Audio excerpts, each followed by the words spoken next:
T और T. Yes, no no no no, T को भी हमें बदलना पड़ेगा। आपको हमने बताया था ना स्मॉल टी एंड स्मॉल सी, तो यहाँ पे पी और टी और सी, सी जो है वो स्टेटमेंट को डिनोट नहीं कर रहा है, ये टोटोलॉजी को डिनोट कर रहा है। पी और C and Q. Yes, very good. P और C and T, T. Right answer, P और सी एंड टी। ये आपको ध्यान में रखना पड़ेगा कि बाकी सभी अल्फाबेट पी क्यू आर ये सब जो है वो स्टेटमेंट को डिनोट करते हैं, but small T and small C it denote, T denote tautology and C denote contradiction. हाँ, तो लास्ट में कल मैंने आपको पढ़ाया था De Morgan's law. De Morgan's law क्या कहता है, how to find the negation of P and Q.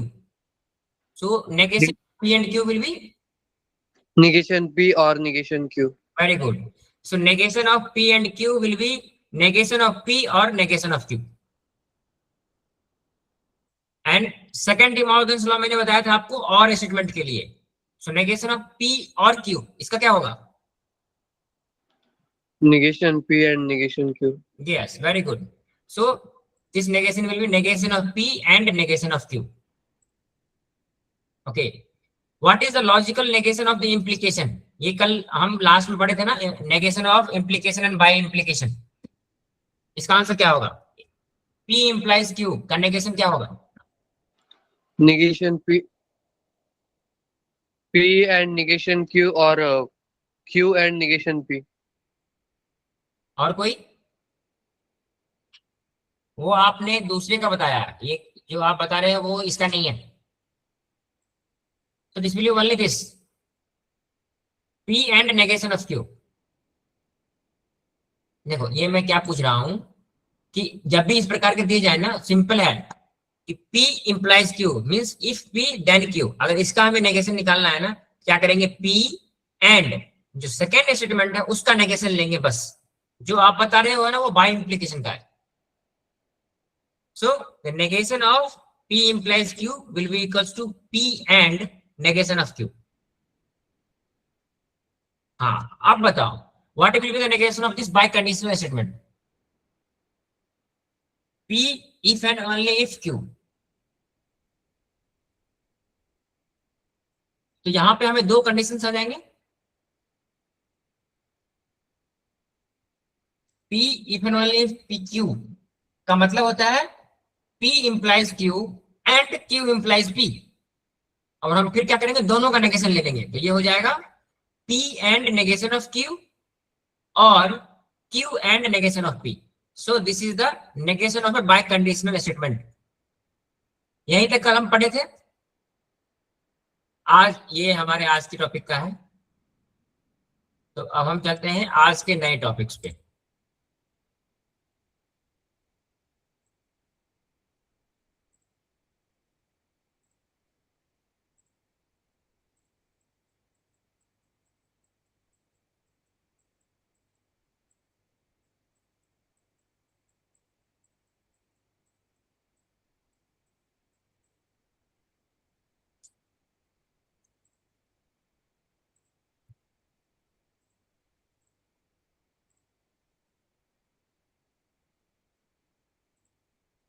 Yes, तो आज जो हम टॉपिक शुरू करने वाले हैं that is converse, inverse and contrapositives. ये तीन चीजें हम पढ़ेंगे आज कि किसी भी और ये स्पेसिफिकली इम्प्लीकेशन स्टेटमेंट पे यूज होता है। तो हम पढ़ेंगे कन्वर्स कैसे निकालते हैं किसी भी इम्प्लाइड स्टेटमेंट का, उसका इनवर्स कैसे निकालते हैं एंड कॉन्ट्रापॉजिटिव्स कैसे निकालते हैं। चलो यहां मैं आपको बताना चाहता हूं कि how to transform this conditional statement. तो सबसे पहले, और ये कंडीशनल स्टेटमेंट का ही हम नॉर्मली निकालते हैं, ये तीन कंडीशंस, बाकी सभी के लिए हम इसको अभी ये नहीं करेंगे। तो हमें जब ओरिजिनल स्टेटमेंट दिया गया है, this is the original statement, if P then Q। तो अगर हमें इसका कन्वर्स निकालना, find the converse of this original statement, तो हम क्या करते हैं, वेरिएबल या फिर जो स्टेटमेंट को स्वैप कर देते हैं। यहां पर क्या है, P इंप्लाइज Q, इस सिंबल को हम इंप्लाइज भी पढ़ते हैं, इसको हम 2-3 तरीके से पढ़ सकते हैं, मैं यहाँ पे लिख देता हूँ यहाँ पे।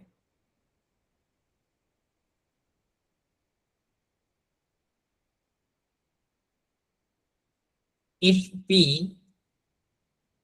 देन Q, या फिर हम इसको इस प्रकार से भी पढ़ सकते हैं, P implies Q। ये इस सेंटेंस को पढ़ने का तरीका है।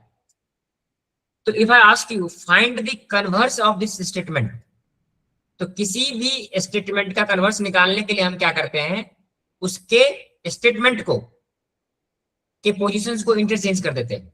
जहां पर P है वहां Q आ जाएगा, और जहां पे Q है वहां पर P हो जाएगा। Means Q implies P, Q implies P, या फिर if Q then P। यहां पे क्या था, if P then Q, इसके कन्वर्स में क्या हो जाएगा, if Q then P। तो किसी भी गिवन स्टेटमेंट का हम इस प्रकार से कन्वर्स निकाल सकते हैं। सो this is the converse of this statement. Now पहले हम 3 टर्म्स को पढ़ लेते हैं कि इस टर्म का मतलब क्या होता है, फिर हम एक एग्जांपल से समझेंगे बाद में। तो अगला टर्म है इनवर्स, और कन्वर्स को हम हिंदी में या फिर आप मराठी में भी इसको कह सकते हैं व्यत्यास, और इनवर्स को हम कहते हैं व्यस्त। तो किसी भी गिवन स्टेटमेंट का इनवर्स कैसे निकालते हैं, ओरिजिनल स्टेटमेंट है इफ P देन Q, इसका अगर हमें इनवर्स निकालना हो हम सिंपली क्या करेंगे, दोनों स्टेटमेंट का नेगेशन लिख देंगे एज इट इज, उसी पोजीशन में जिस पोजीशन में वो पहले था। मतलब अगर पहले P इंप्लाइज Q है तो इसका इनवर्स हो जाएगा negation of P implies negation of Q। तो क्या करेंगे, हम पोजीशन को एज इट इज रहने देंगे, बस दोनों स्टेटमेंट का नेगेशन को लिख देंगे। So negation of P implies negation of Q। So this is the inverse of the given statement. Now, if I find contrapositive of the statement, means प्रतिविधान, तो प्रतिविधान में हम क्या करते हैं, जो इनवर्स है ना उसके पोजीशन को स्वैप कर देते हैं।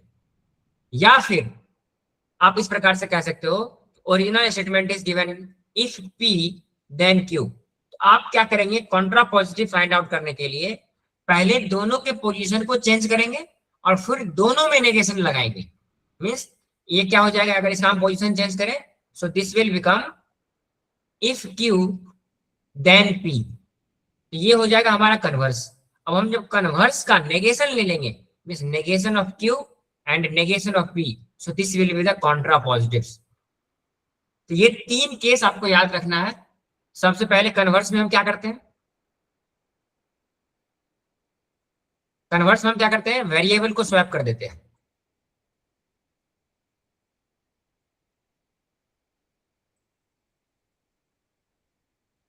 बस ये 3 चीजें आप याद रख लेना, याद आपको समझ में आ जाएगा। वेरिएबल को स्वैप करने का मतलब है कि दोनों की पोजीशन को बदल देना। उसके बाद हम इनवर्स निकालते हैं ना, हम इनवर्स में क्या करते हैं, दोनों वेरिएबल का नेगेशन ले लेते हैं। वेरिएबल्स आर नेगेटेड, मीन्स जो दोनों वेरिएबल है ना P एंड Q, या फिर वेरिएबल के जगह पे आप स्टेटमेंट लिख सकते हैं। चलो मैं इसके जगह पे मैं स्टेटमेंट लिखता हूँ, क्यों, P और Q एक स्टेटमेंट को डिनोट करता है ना।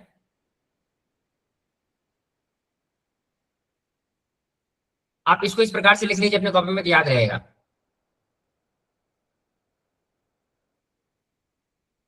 सो स्टेटमेंट आर नेगेटेड, मीन्स दोनों स्टेटमेंट का हम नेगेशन लेते हैं। और जो हमारा तीसरा कंसेप्ट है that is contrapositive.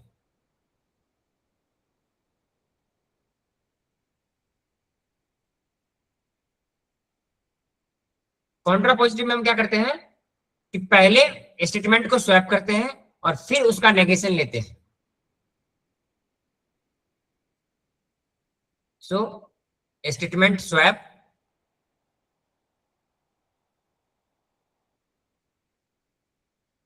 Swap means दोनों पोजीशन को इंटरचेंज करना, एंड नेगेटेड, नेगेटेड मतलब स्टेटमेंट का नेगेशन को लेना। तो ये 3 कंसेप्ट है किसी भी इम्प्लीकेशन स्टेटमेंट का कन्वर्स निकालने के लिए, इनवर्स निकालने के लिए और कॉन्ट्रा पॉजिटिव निकालने के लिए। चलो अब हम इसको क्या करते हैं, इसको एक एग्जांपल से समझते हैं।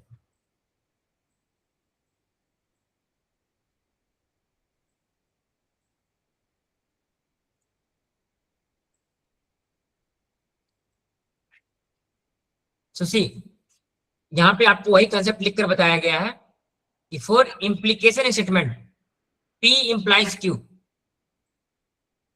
can obtain three implications called converse, inverse and contrapositive.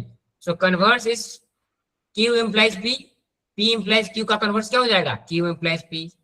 Again P implies Q का inverse क्या होगा, negation of P implies negation of Q, और contrapositive क्या होगा, negation of Q implies negation of P. So this is the three statement where we can find the converse, inverse and contrapositive of the implication statement.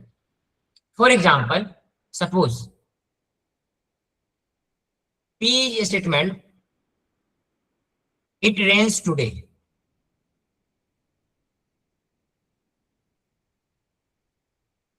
and Q is statement, match will be cancelled.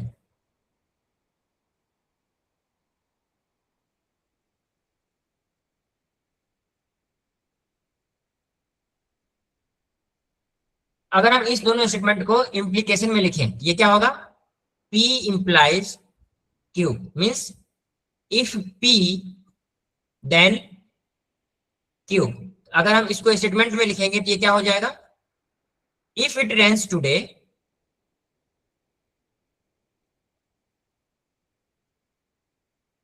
if it rains today, then match will be cancelled.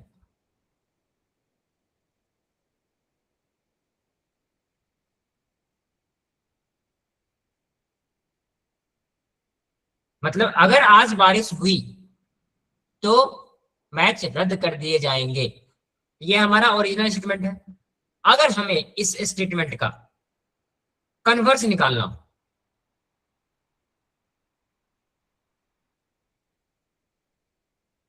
Converse मतलब इसके, इसी को हम अलग तरीके से कैसे लिखेंगे, तो कन्वर्स में मैंने आपको बताया था Q implies P, मतलब ये हो जाएगा कि the match will be cancelled if it rains today. The match will be cancelled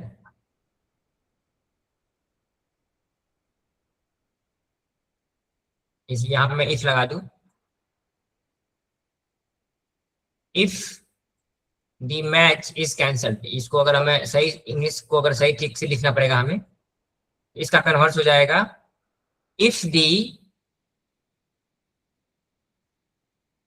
match is cancelled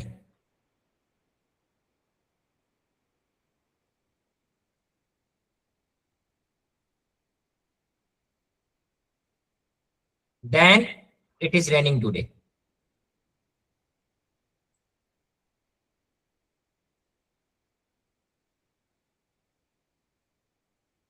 इस सेंटेंस में हमें सेम मीनिंग समझ आ रहा है ना, जस्ट उसी को इसका कन्वर्स लिखा गया है कि अगर आज मैच रद्द हुआ है मतलब आज बारिश हो रही है, तो this is the converse.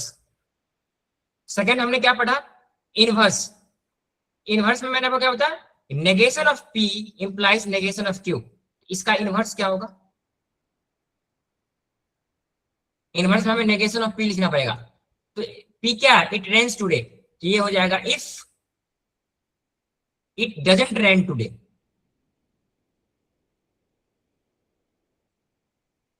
rain today, the match will not be cancelled. Negation of Q क्या हो जाएगा, match will not be cancelled. If it does not rain today, the match will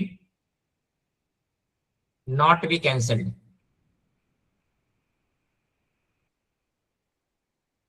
ये हो गया हमारे गिवन स्टेटमेंट का negation. हम last concept क्या पढ़े हैं, Contra positives.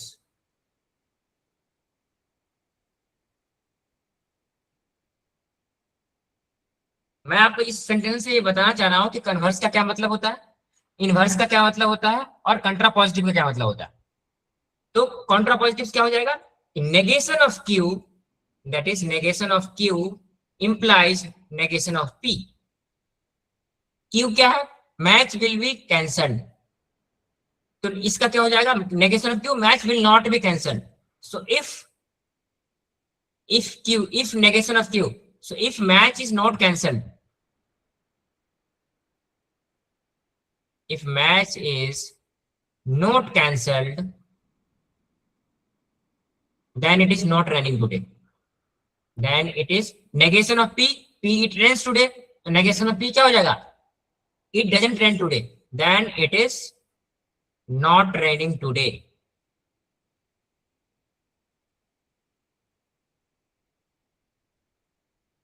So this is the contrapositive of the given statement. So देखो ये था हमारा ओरिजिनल स्टेटमेंट, ये है इसका कन्वर्स। कन्वर्स हम क्या कहते हैं, अगर कोई एक कंडीशन दिया गया है और उसके ऊपर कुछ रिजल्ट हो रहा है, हम कन्वर्स में क्या करते हैं कि पहले रिजल्ट को लिख देते हैं और फिर उसका कंडीशन लिखते हैं। जैसे यहां पर क्या था कि हमारा पहले ये कंडीशन था कि अगर बारिश हुई तब मैच कैंसिल होगी। हम इसके कन्वर्स में क्या करते हैं कि हम पहले उसके एक्शन को लिखते हैं कि क्या होगा, तो मैच कैंसिल हो जाएगा अगर बारिश होगी। अगर मैच कैंसिल होगा मतलब बारिश नहीं हो रही है, हम क्या करते हैं पहले रिजल्ट को लिखते हैं फिर उसके कंडीशन को लिखते हैं कन्वर्स में। इनवर्स में हम क्या करते हैं कि अगर जो कंडीशन हमें दिया गया अगर वो कंडीशन नहीं हो रहा है तो जो रिजल्ट है वो भी नहीं होगा। मतलब कंडीशन हमें दिया गया था कि अगर बारिश हुई तब मैच कैंसिल होगा, इनवर्स का क्या हो जाएगा कि अगर बारिश नहीं हुई तो मैच कैंसिल नहीं होगा, तो हम उसी को कहते हैं इनवर्स। और कॉन्ट्रा पॉजिटिव क्या कहते हैं कि जो गिवन रिजल्ट था तो वो अगर रिजल्ट नहीं हो रहा है तो वो कंडीशन भी नहीं हो रहा। मतलब कि अगर मैच कैंसिल नहीं हुई है तो मतलब बारिश भी नहीं हुई है। तो ये तीन तरीके हैं हमें किसी भी स्टेटमेंट का converse, inverse and contrapositive find out करने का। तो जो अभी हम तीन कंसेप्ट पढ़े हैं ये सभी आप लोगों को समझ में आ गया। अगर कोई भी आपको अगर इम्प्लीकेशन स्टेटमेंट दिया गया है तो उसके ये तीन चीज हम कैसे निकालेंगे, रेज योर हैंड जिनको जिनको समझ में आ गया।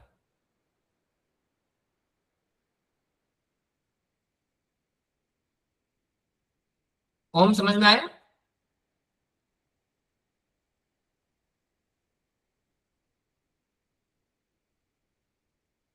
जिनको समझ में नहीं आया है आप माइक ऑन करके मुझसे पूछ सकते हैं कि आपको क्या समझ में नहीं आया। राधा वाल्वी, ये आपकी आज पहली क्लास है?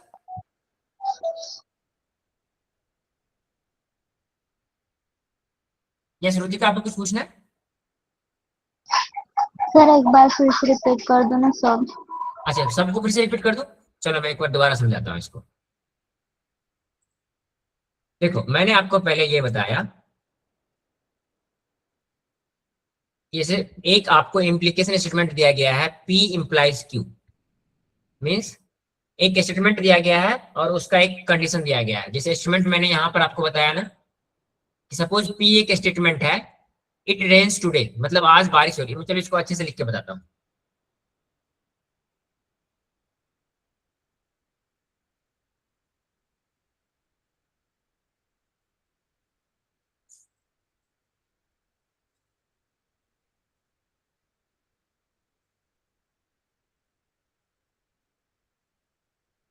तो हमें कभी भी अगर ना कंडीशनल स्टेटमेंट दिया जाए या फिर इम्प्लीकेशन स्टेटमेंट दिया जाए तो हम कंडीशनल स्टेटमेंट को इस प्रकार से डिनोट करते हैं ना, इफ P देन Q। तो यहाँ पे हमें P जो स्टेटमेंट है यह है इट रेन्स टुडे, मतलब आज बारिश हो रही है, और Q है मैच विल बी कैंसल्ड। तो हमें जो स्टेटमेंट दिया गया है अगर हम इसको इस दोनों को मिलाकर लिखे तो क्या लिखेंगे, इफ P इंप्लाइज Q, इसका क्या मतलब होगा, इफ इट रेन्स टुडे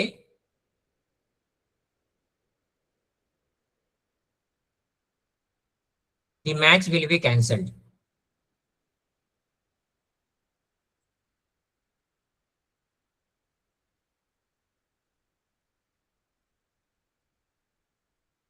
ये इसका मतलब हुआ, ये जो सिंबल है इफ पी देन क्यू, इसका मतलब यही हुआ ना अगर ये दोनों स्टेटमेंट है तो।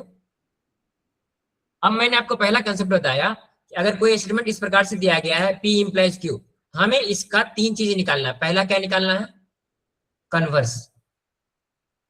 तो कन्वर्स का क्या मतलब होता है? किसी भी स्टेटमेंट का कन्वर्स का मतलब होता है कि जब भी हमें अगर कंडीशनल स्टेटमेंट दिया गया है ना, हम उसमें क्या करते हैं कि पहले उसके रिजल्ट को लिख लेते हैं फिर उसके कंडीशन को लिखते हैं। जैसे यहाँ पर एक कंडीशन है कि अगर बारिश हुई तब मैच कैंसिल होगा, हम कन्वर्स में क्या लिखेंगे कि मैच कैंसिल होगा अगर बारिश होगी तो। या फिर उसको हम इस प्रकार से लिखते हैं कि अगर मैच कैंसिल हुई है मतलब बारिश हो रही है। तो इसके कन्वर्स क्या हो जाएगा? Q implies P, so this will be the converse. हम सिंपली क्या करते हैं, स्टेटमेंट को बदल देते हैं। तो हम यहां पर लिखेंगे कन्वर्स क्या हो जाएगा? Q implies P, और Q implies P का स्टेटमेंट अगर मैं लिखूं तो क्या लिखूंगा? इफ Q ना, Q क्या है? Match will B cancel, so if the match is cancelled, if the match is cancelled then it is raining today। ये इंग्लिश के वजह से मैं सेंटेंस को थोड़ा बहुत चेंज कर रहा हूं।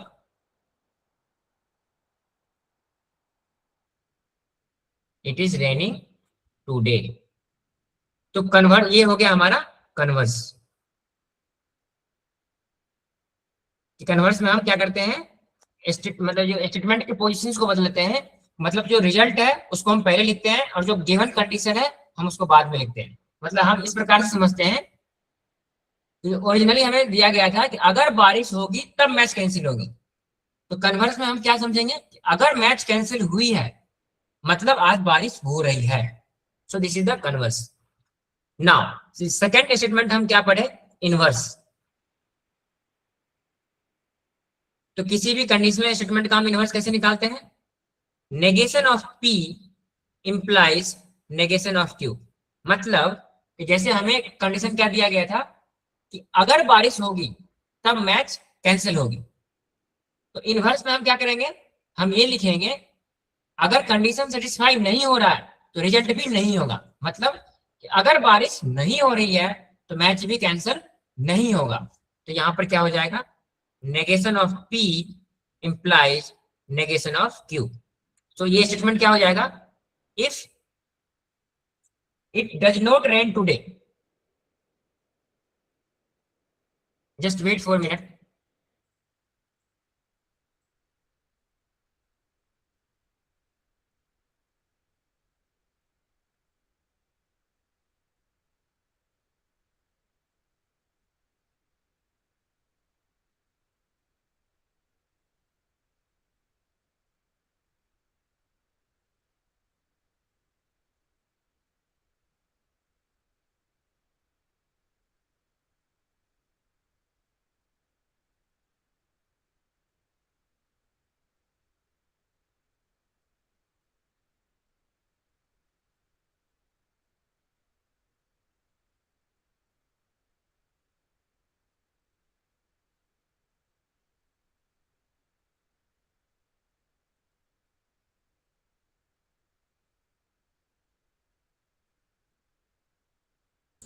यस, सो इनवर्स क्या होगा?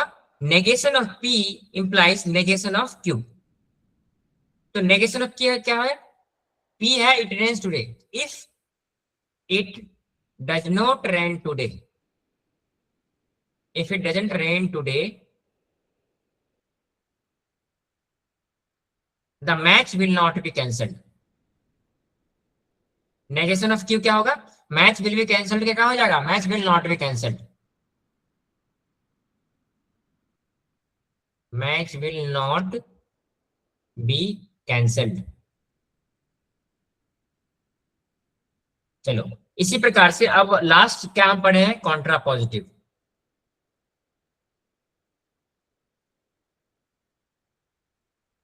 कॉन्ट्रा पॉजिटिव हम किस प्रकार से निकालते हैं? Negation of Q implies negation of P। जैसे हम कन्वर्स निकाले थे ना, हम क्या किए थे, पहले जो हमारा रिजल्ट हो रहा था that is match will be cancelled, उसको हम पहले बोल रहे थे और उसके रिगार्डिंग हम उसके कंडीशन को बता रहे थे। See the match, if the match is cancelled, then it is not raining. उसी प्रकार से यहाँ पे हो जाएगा कि अगर मैच कैंसिल नहीं हुआ है मतलब आज बारिश नहीं हो रही है, तो हम इसको क्या लिखेंगे, negation of Q implies negation of P. So इसको अगर मैं स्टेटमेंट में लिखूं तो क्या हो जाएगा, if the match is, negation of Q क्या है, match is cancelled, if the match is not cancelled, the match is not cancelled, then it is not raining today.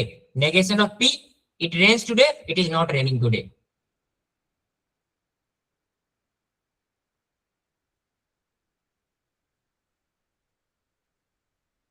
So this is the contrapositive of this original statement, this one. So this is the original statement, और ये तीन चीजें हैं, ये converse है, ये inverse है और ये कॉन्ट्रापॉजिटिव है। तो हम इस प्रकार से किसी भी एक इंप्लीकेशन स्टेटमेंट का कन्वर्स, इनवर्स एंड कॉन्ट्रापॉजिटिव निकाल सकते हैं। रुतिका समझ में आ गया? Yes sir. गुड। और कोई बच्चा है जिनको ये समझ में नहीं आया? चलिए अब हम ऐसा करते हैं कि अभी जो हम कंसेप्ट पढ़े हैं उसके कुछ एग्जांपल सॉल्व करते हैं, तब आप लोगों को और अच्छी समझ में आ जाएगा।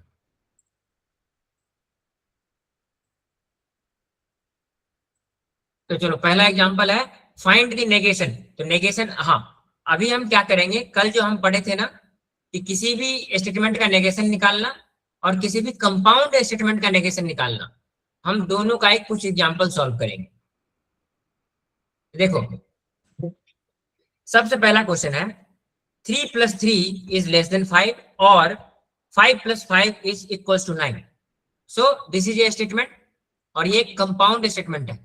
सपोज अगर मैं P को एक स्टेटमेंट लू, P is equal to 3 + 3 is less than 5 and Q is a statement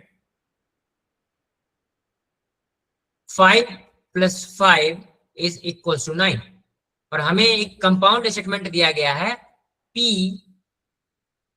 और Q। तो हमें क्या करना है, इसका नेगेशन निकालना है ना। You have to find the negation of P और Q। तो सबसे पहले हम क्या करेंगे कि नेगेशन ऑफ P और Q, इसको हम कल पढ़े थे ना कि अगर हमें नेगेशन ऑफ P और Q निकालना है तो क्या हो जाएगा, negation of P and negation of Q। तो सिंपली है, हम यहां से पहले अगर P इक्वल्स टू ये दिया हुआ है कि 3 + 3 is less than 5, so what will be the negation of P? So negation of P will be equals to 3 + 3 is greater than equals to 5. And what will be the negation? Simply क्या है, negation कैसे निकालते हैं हम कि जो condition यहाँ दिया गया है हम उसके अपोजिट कंडीशन को लिखते हैं। तो अगर यहाँ पर दिया गया है 3 + 3 is less than 5, इसका अपोजिट क्या हो जाएगा कि 3 + 3 is greater than or equals to 5. Similarly अगर हमें Q दिया गया है कि 5 + 5 is 9, तो नेगेशन ऑफ Q क्या हो जाएगा, इक्वल्स टू का उल्टा क्या हो जाएगा, नॉट इक्वल्स टू। तो 5 + 5 इज नॉट इक्वल्स टू 9। अब उसी को यहाँ पे लिख दो कि नेगेशन ऑफ Q क्या है, this one is the negation of P, so this will be 3 + 3 is greater than equals to 5 और 5 और negation of Q, so 5 + 5 is not equals to 9. So this is the negation of the given statement. जो पहला example है ना, yes Rutika, और नहीं आएगा। आपकी आवाज क्लियर समझ में नहीं आ रही है मुझे। आपको समझ में नहीं आया?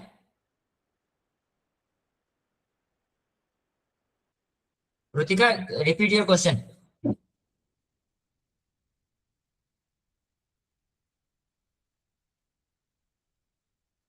हाँ बाकी बच्चे कंफर्म करिए मेरी आवाज क्लियर है आपको?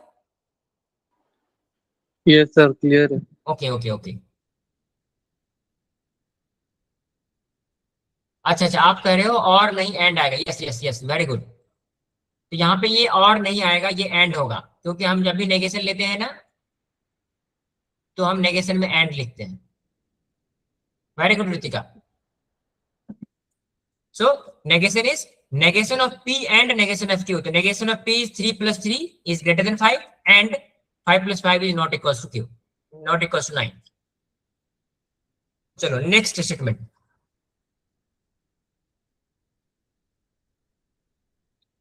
मैं एक दो एग्जांपल आपको सॉल्व करके बताऊंगा और बाकी आप खुद पढ़ेंगे। चलो अगला स्टेटमेंट मैं लास्ट वाला स्टेटमेंट बताऊंगा, इफ एंड इफ वाला, इफ एंड ओनली इफ वाला। क्या है? The number is an even number if and only if it is divisible by 2। तो यहाँ पे अगेन दो स्टेटमेंट को कंबाइन किया गया, किससे? इफ एंड ओनली इफ से। तो पहले आप दो अलग अलग स्टेटमेंट लिख लीजिए क्या क्या है। So P is a statement, the number is an even number, number is an even number. And second statement Q statement है, that is it is divisible by 2। Means it यहाँ पे क्या मतलब है? The number. So the number is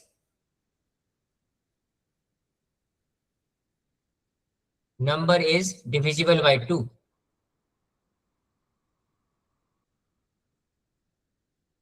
अब यहाँ पे दिया गया हमें P if and only if Q, ये बाय इंप्लीकेशन स्टेटमेंट दिया गया है और आपसे पूछा गया है find the negation of this statement. So negation of bi implication statement is equals to क्या होगा? Negation of this will be, कौन बताएगा मुझे क्या होगा? आज कल हम पढ़े थे ना negation of bi implication statement. P and negation Q और Q and negation P। Very good. तो देखो इसको अगर आपको याद नहीं रहता है ना, आप इसको इस प्रकार से लिख सकते हैं, जस्ट वेट।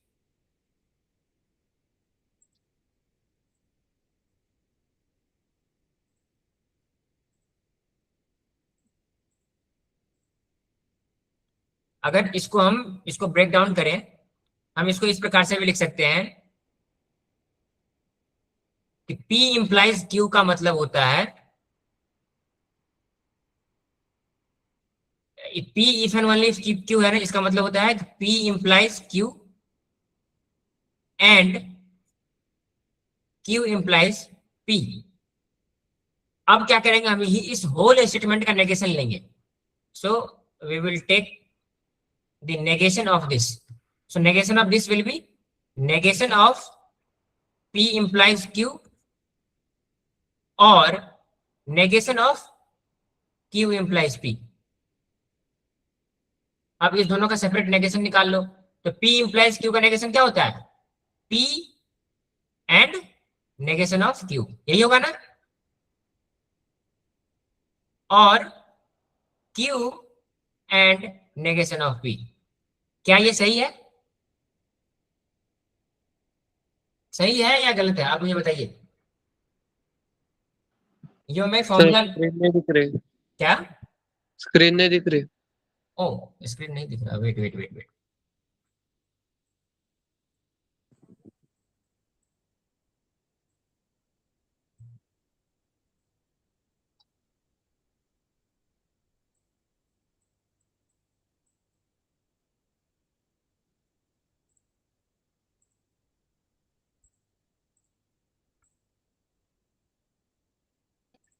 यस अब दिख रही है स्क्रीन?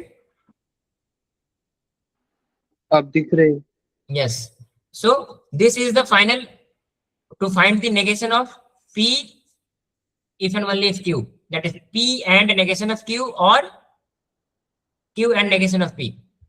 तो अब हमें क्या करना है इस स्टेटमेंट का? चलो इसको मैं पहले यहां लिख लेता हूं। सो हमें क्या निकालना है? We have to find the negation of P if and only if Q. So this will be equals to P and negation of Q yes, any doubt?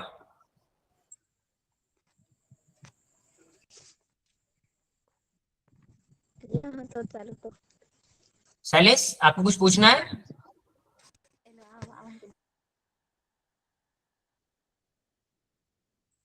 Yes, so P and negation of Q और Q and negation of P। अब हम क्या करेंगे, इन सभी चीजों को लिखेंगे अलग से।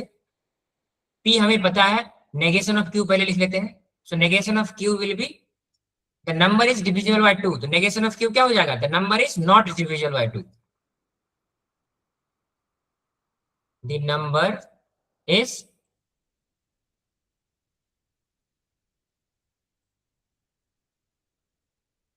Not divisible by 2।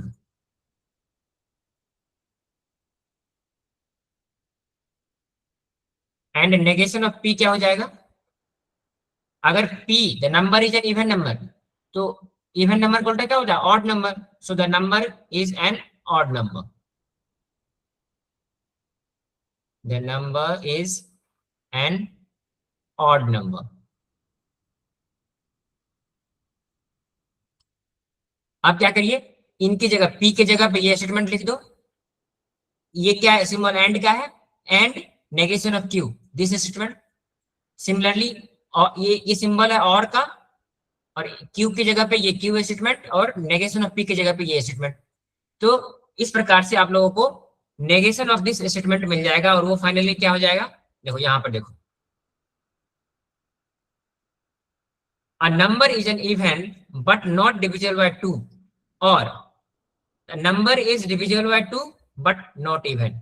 जैसे यहाँ पे क्या मैंने बताया था आपको, देखो P and negation of Q, इसके सामने मैं लिखता हूं कि किसका क्या मतलब है। P and negation of Q, तो P क्या है? Number is even, so a number is even, and negation of Q, Q क्या है? नंबर इज डिविजिबल बाय 2, तो लिखेंगे क्या? A number is even but not divisible by 2। ये हो जाएगा नेगेशन ऑफ Q। और ये मैंने आपको बताया था ना, ये और का सिंबल है, यहाँ पे ये और लिखा हुआ है। उसके बाद क्या बताया था मैंने? Q and negation of P। Q की स्टेटमेंट क्या है? नंबर इज डिविजिबल बाय 2, सो यहाँ पे लिखा हुआ है number is divisible by 2, and negation of P, but P क्या है? P is statement that number is even, so negation of P क्या हो जाएगा? P इज नॉट इवन, या फिर P इज ऑड। लिख सकते हैं a number is divisible by 2 but not even, so this is the negation of the given statement। तो इस प्रकार से आप पहले ये लिखेंगे और इसके कॉरस्पॉन्डिंग एक स्टेटमेंट लिख देंगे जो एक negation of the given statement होगा। एक चीज आप लोग बस ध्यान दे लीजिएगा कि नेगेशन में बदलते समय ना कुछ वर्ड को हम चेंज करते हैं। For example, while doing the negation of a quantified statement, जहां पे for all आए, फॉर ऑल या फिर इस प्रकार के सिंबल हो, या फिर देयर एग्जिस्ट, या फिर इस प्रकार के सिंबल हो। जिस भी स्टेटमेंट में जो भी एक क्वांटिफाइड स्टेटमेंट होगा, या फिर जहां भी क्वांटिफायर्स हैं, उसमें हम कुछ चेंजेस करते हैं। वो क्या चेंजेस करते हैं? वो ये है कि replace the all for all word by some. जहां पे भी फॉर ऑल लिखा होगा ना, हम उसको लिखेंगे, उसको रिप्लेस कर देंगे सम से। ऑल को रिप्लेस करेंगे सम से, और जहां भी फॉर एवरी लिखा होगा उसको हम रिप्लेस करेंगे देयर एग्जिस्ट से। सॉरी, फॉर नहीं, एवरी को हम रिप्लेस, हाँ दोनों इंटरचेंजिंग होगा। जहां पे सम होगा वहां पे ऑल हो जाएगा, और जहां पे एवरी होगा वहां पे हो जाएगा देयर एग्जिस्ट, या फिर जहां पे देयर एग्जिस्ट होगा उसको हम एवरी लिखेंगे। मतलब दोनों एक दूसरे के लिए चेंज करेंगे। अगर ये है तो हम इसमें बदलेंगे, अगर सम है तो हम ऑल में बदलेंगे, अगर देयर एग्जिस्ट है तो हम उसको एवरी में बदल देंगे, अगर एवरी है तो हम उसको देयर एग्जिस्ट में बदल देंगे।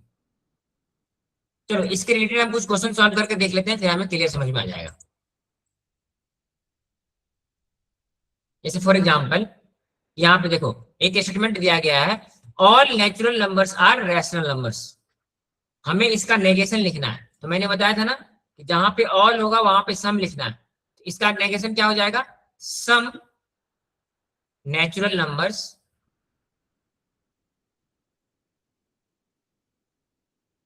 Are not rational. क्या कि नेगेशन में हम नोट लगाते हैं ना, तो some natural numbers are not rational. This is the negation of this statement. देखो अब क्या है, यहाँ पे दिया हुआ है some student of class 10th are 16 year old.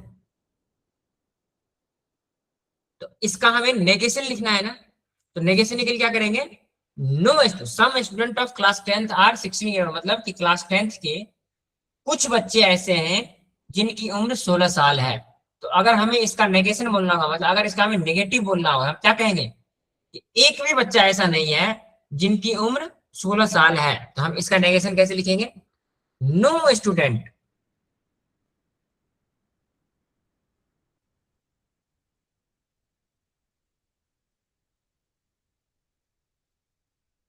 No student of class 10th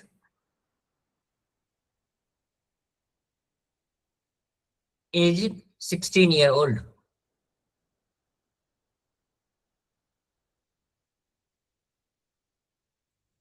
उसी प्रकार से अभी मैंने बताया था ना कि जहां भी देर एग्जिस्ट होगा हम वहां पे उसको फॉर ऑल से रिप्लेस करेंगे या फिर एवरेज से रिप्लेस करेंगे। तो यहाँ पे देखो क्या इस स्टेटमेंट का क्या मतलब है, there exist n belongs to n means कोई एक n एलिमेंट है जो नेचुरल नंबर में बिलोंग करता है, such that n+8 is greater then 11। मतलब कोई एक n की कोई वैल्यू है जिसके लिए ये कंडीशन सेटिस्फाई कर रही है। तो यहाँ पे क्या हुआ है, देयर एग्जिस्ट, तो हम इसके कंट्राडिक्शन में क्या लिखेंगे, मतलब इसका नेगेशन में हम क्या लिखेंगे, for all n belongs to natural number that is capital N such that n+8 is less than or equals to 11। Negation में क्या करना है हमें, ये जो सिंबल है ना ग्रेटर देन को इसको चेंज करना है उसके रिवर्स में, लेस देन और equals to. Yes, any doubt anyone?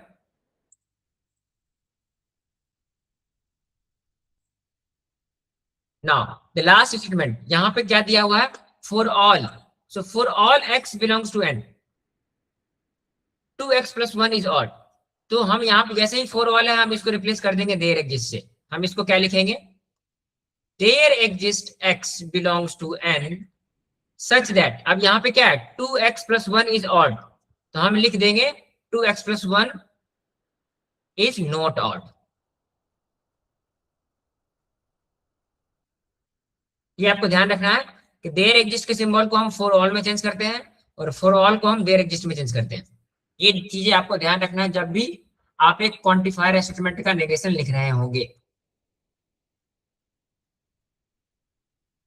चलो अभी मैंने आपको पढ़ाया था कन्वर्स, इनवर्स और कॉन्ट्रापॉजिटिव निकालने के लिए, एक स्टेटमेंट में लिख के बताया भी था, तो जो कि एक सेकंड स्टेटमेंट है, ये ऑलरेडी मैं आपको बता चुका हूं। चलो फॉर एक और अच्छे तरीके से समझने के लिए हम ऐसा करते हैं, एक इस स्टेटमेंट का हम कॉन्ट्रापॉजिटिव, इनवर्स, कन्वर्स निकालते हैं। तो जो हमें स्टेटमेंट दिया गया क्या है, if a function is differentiable then it is continuous. तो पहला एक स्टेटमेंट होगा हमारा P, a function is differentiable. जो इफ के बाद और देन से पहले जो स्टेटमेंट होता है ना, वो हमारा पहला स्टेटमेंट होता है। सो a function is differentiable.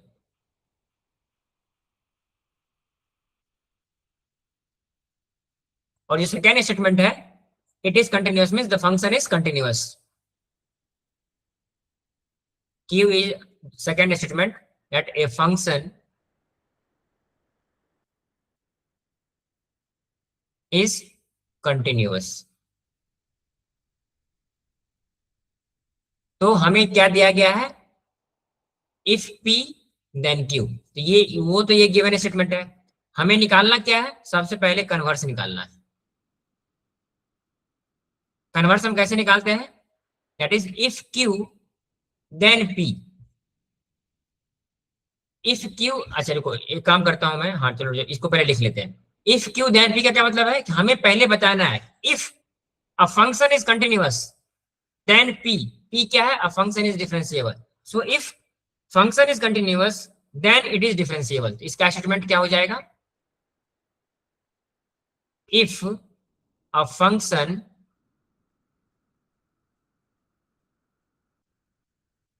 is continuous then it is differentiable.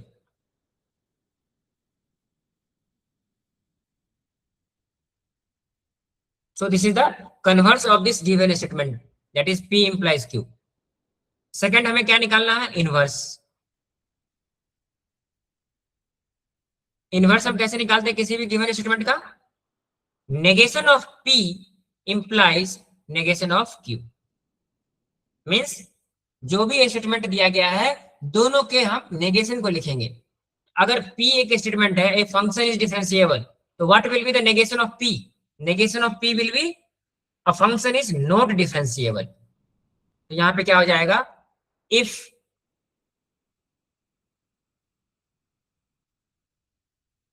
A function is not differentiable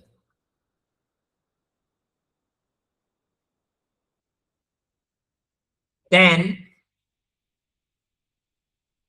it is not continuous। Negation of Q है, अ फंक्शन इज कंटिन्यूअस, तो नेगेशन क्या हो जाएगा, अ function is not continuous,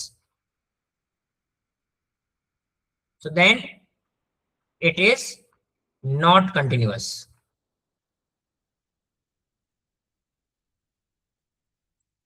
now the last one is contrapositive।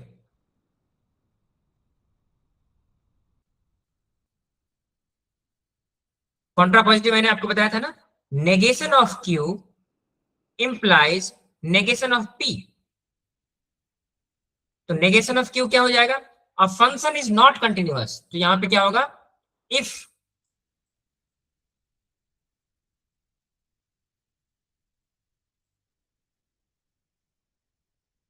if a function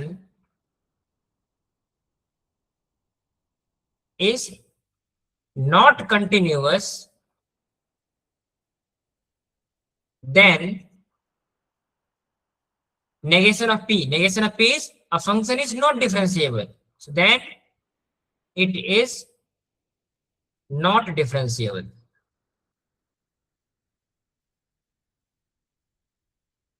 सो ये है हमारा किसी भी इंप्लीकेशन स्टेटमेंट का कन्वर्स, इनवर्स एंड कॉन्ट्रापॉजिटिव। तो अब तक हम एक्सरसाइज 1.3 में जितने भी कंसेप्ट हैं हम वो सभी कंसेप्ट को डिस्कस कर चुके हैं। तो अब आपका होमवर्क है, अगली क्लास में आने से पहले आप एक्सरसाइज 1.3 तक सभी क्वेश्चंस को अपने कॉपी में सॉल्व करेंगे। जैसे यहाँ पे देखो क्या है, डुअल्स निकालना है, नेगेशन लिखना है, कन्वर्स, इनवर्स एंड कॉन्ट्रापॉजिटिव लिखना है। तो ये सभी कंसेप्ट हम ऑलरेडी डिस्कस कर चुके हैं आज की क्लास में, और कुछ पिछली क्लास में डिस्कस किए थे। तो अब आपका होमवर्क ये है कि आप अगली क्लास में आने से पहले, मैं आप अगली क्लास में किसी भी बच्चे से कोई एक क्वेश्चन को सॉल्व करने के लिए पूछ सकता हूं, तो आपको आने से पहले इसको सॉल्व करके रखना पड़ेगा, ठीक है। तो आज की क्लास हम यहीं तक रखते हैं। आपको कुछ पूछना है आज की क्लास में?